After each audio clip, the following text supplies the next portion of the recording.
In 1863, Peter was enslaved on a cotton plantation with his wife, Dodienne, and their children.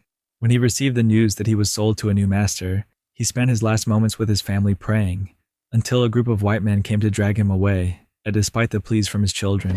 Peter tried to resist, shouting and struggling, but they had no hesitation in pointing guns at Dodienne, forcing Peter to stop and accept the cart ride. Unfortunately, these men didn't stop there, beating him before dragging him further. Peter and the other slaves were locked in a pen, like cattle, and through the iron bars, he promised his children that one day he would return for them. After a long time on the road, they arrived at their new place of work, a railroad construction site where living conditions were 100 times worse than the cotton plantation. Slaves who dared to defy orders were beheaded and hung at the door as a warning. They slept in pens, and no matter how hard they worked, the white masters continued to beat and humiliate them, even quoting the Bible to justify their actions. There were many stray dogs here, let loose to hunt down slaves who tried to escape. When a slave violated the rules, sometimes they were only whipped, but at other times they were shot in the middle of the field. Sometimes the master Fossil even stamped their faces. Fossil had two henchmen, Harrington and Knowles, who were also slaves but were chosen to be guards due to their hunting skills. Peter tried to follow the rules, but even when he tried to help his friend Gordon when he fell, he was scolded for daring to do work outside of the labor. One evening, after all the slaves returned to their pens, they had to witness John being thrown in, writhing in pain from a wound on his cheek where he had been stamped. A slave named Thomas trembled in fear, and Peter tried to comfort him, advising him to think of his family and consider this just work. He also spoke of God's words, who was always watching over them, but John mocked him, saying that, clearly, no God cared about them. Despite this, Peter didn't respond. He remained calm and promised to pray for John. Sometime later, Peter overheard a conversation between two white soldiers about very important news. Lincoln had freed the slaves, and now those who had escaped were flocking to Baton Rouge to seek help. The conversation was interrupted when a guard discovered that Thomas had made a mistake with the food and was about to punish him. But Peter spoke up in defense, explaining that Thomas was just a child. The guard struck him and then pointed a gun at Peter, ready to kill him for his disrespect, but Fossil stopped him because he was particularly interested in Peter. Later, when Peter returned to the pen, Fossil approached him and said that he was Peter's god, and that Peter was now his dog. Peter replied that if that were the case, Fossil should feed him meat like a dog. Fossil laughed, but the next day he chained Peter up and made him kneel before him. While Fossil's dog continuously barked and growled just inches away from Peter, Peter remembered this moment. The next day at lunch, Peter told the other slaves about Lincoln and Baton Rouge, where they could go after walking through the swamp for 5 days. Some of the slaves were hesitant because surviving the swamp wouldn't be easy, but when Peter reminded them that living here was just as hard, he got support from a few of them. They just needed to wait for the right moment to escape. Sometime later, a slave died right in the middle of work, and the guards ordered Peter to drag his body to the mass grave. Some white runaway slaves were supposed to do this, but when they saw Peter, they said that a black man should do it instead. So Peter had to take the shovel and fill the grave. Peter realized this was a good opportunity to carry out his plan, so he patiently waited for the moment when the guards were distracted by an explosion in the field. When the opportunity came, he rushed in, killed the guard with a shovel, grabbed a knife, and ran. The other slaves and runaway soldiers also seized the chance to escape, fighting off a few guards on the way, creating an opportunity for John to grab a gun. The guards immediately noticed and opened fire, killing many of the escapees before they vanished into the forest. Fossil also joined in the shooting, killing runaway soldiers, but he hated that Peter had managed to escape and ordered Harrington, Knowles, and the dogs to track him down. Peter was lucky to team up with 3 friends and led them through the forest, staying alert to any approaching danger. Finally, they reached the swamp, and most of the group had no trouble crossing it. However, Thomas froze when he saw an alligator, giving the dogs a chance to catch up. After the animals caused enough damage, Fossil ordered them to call the dogs back and demanded that Thomas reveal where the group was heading. Thomas refused to answer, prompting Fossil to make an offer. If Thomas spoke, he would be allowed to leave. Fearful, Thomas revealed the information and was allowed to enter the swamp, but as soon as he turned back, Fossil shot him and let the alligator devour him. Meanwhile, Peter, John, and Gordon had safely crossed the swamp. Peter thought they should choose other swamps, but John refused to follow anyone's orders and decided to take the horse path.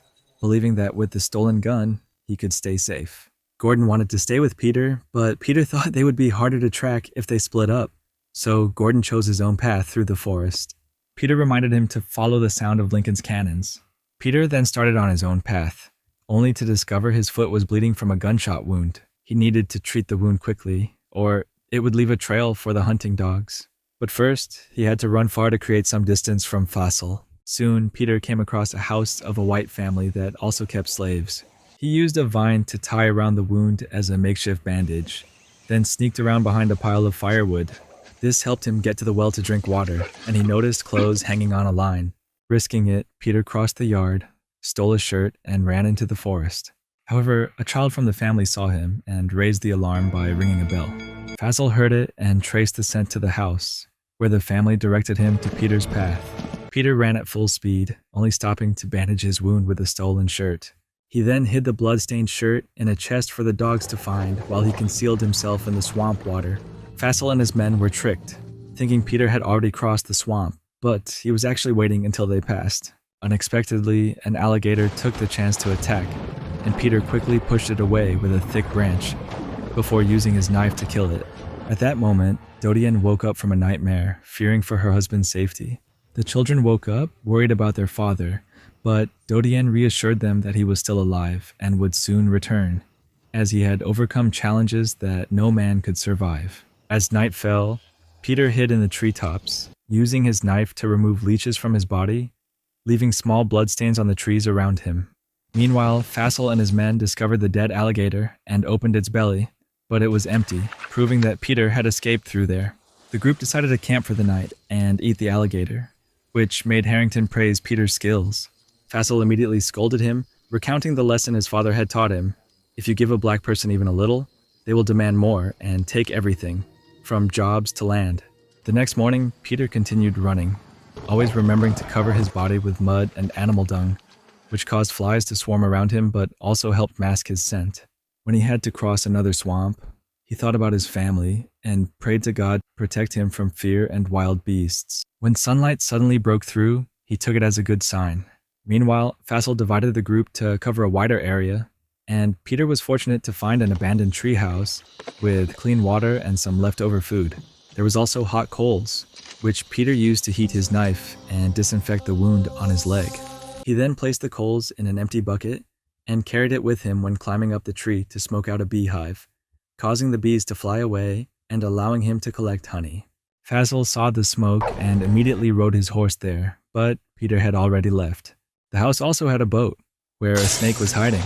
Peter skillfully pushed it away with a branch before jumping into the boat and rowing away, enjoying the honey. Meanwhile, Dodienne was informed by the master that she would be sold and would have to leave within 2 days. But her children could not accompany her, as the new master would choose another husband for her. Dodienne was heartbroken by the news and still wanted to wait for her husband's return, so she made a drastic decision to avoid being sold. She went to a cotton loom and pretended to get caught in an accident. Back with Fassel, he found the treehouse by the dogs' noses and tracked Peter's path as he crossed the river. Peter hurried into the forest and unexpectedly ran into John, who was angry because now the white people would also be hunting him. Peter swore that he was not being tracked and taught John how to mask his scent, but John didn't listen, and they continued running. Just moments later, they heard the dogs barking and quickly found a place to hide. Peter crawled into an empty trunk while John climbed up a tree.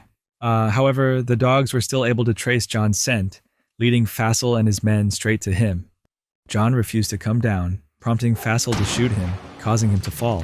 Fassel then used violence to interrogate him about Peter's whereabouts, but John remained silent. Fassel decided to take John's head and have Harrington and Knowles bring it back to camp as a message.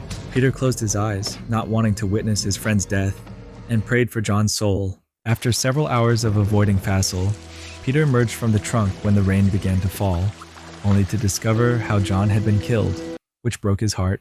Though burdened with the grief, Peter had no choice but to press on. He then saw a herd of horses running by, one of which was on fire. He followed the direction they came from and found a house on a plantation, but everything was burned to the ground, and all the white people were dead. It seemed that the slaves here had also heard the news from Lincoln and had acted on their own. Drawing his knife, Peter entered the house, walked through the rooms, and reached the dining table.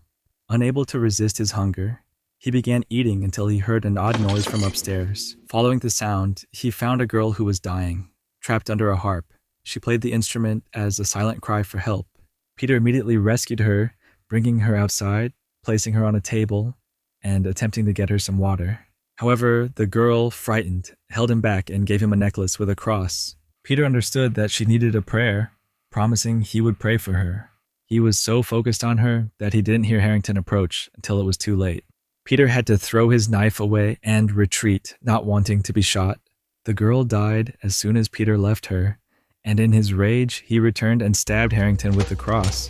Knowles arrived shortly after, but Peter quickly grabbed Harrington's weapon and shot Knowles dead.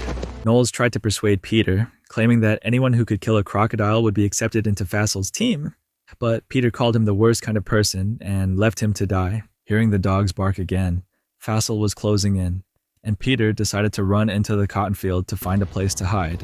When the dog got too close, Peter shot it dead. Fassel later found the dog's corpse, which only fueled his determination to capture Peter.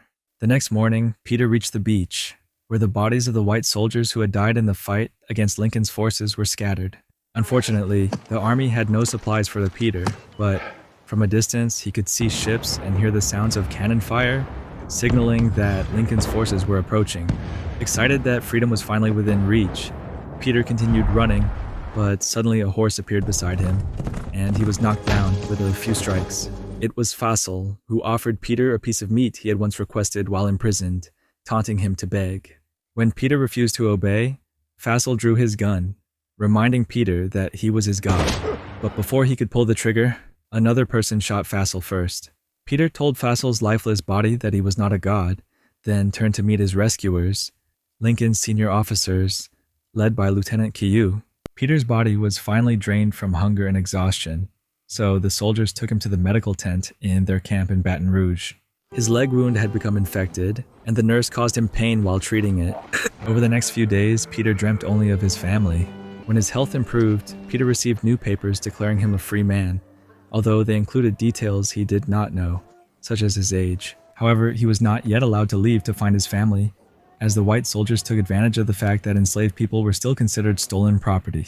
They offered him two choices: work on a federal farm or join the military. Peter initially refused to comply, but when the soldier pointed out that joining the army could help him save his family and secure his freedom forever, Peter agreed to enlist. Later, Peter discovered that the army had also found Gordon, who was injured but still alive. Peter was overjoyed to see him again, though saddened by the need to share the news of John's death. Peter then went to receive his uniform, but before that, he was asked if he wanted to help the movement by posing for a photograph. Peter was skeptical, but Quiu assured him that the white photographers meant no harm and had good intentions. It turned out that the photographers were documenting the brutal reality of slavery to raise awareness worldwide. Peter agreed to have his bare back exposed to the camera, revealing the scars from the countless beatings he had endured.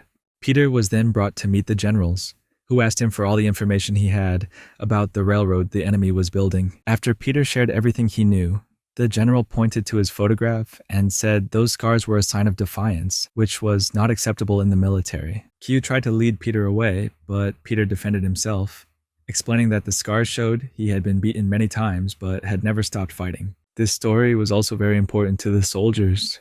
At dawn, Quiu led Peter and his comrades to the front lines, reminding them with an emotional speech that they were fighting for freedom. Many soldiers fell under enemy fire as they continued to march, but the group never stopped and kept fighting without hesitation. Fire surrounded them, and Peter was hit by an explosion, causing him to collapse in a muddy puddle.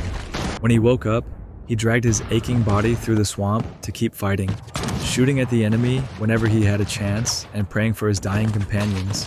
During the battle, Quiu sacrificed himself, and Peter found Gordon injured. Seeing his friend in pain and fear, Peter decided to leave his cover and charge toward the enemy's front line with the goal of destroying their cannons. Inspired by him, the soldiers followed, and the unit defeated the enemy, securing victory.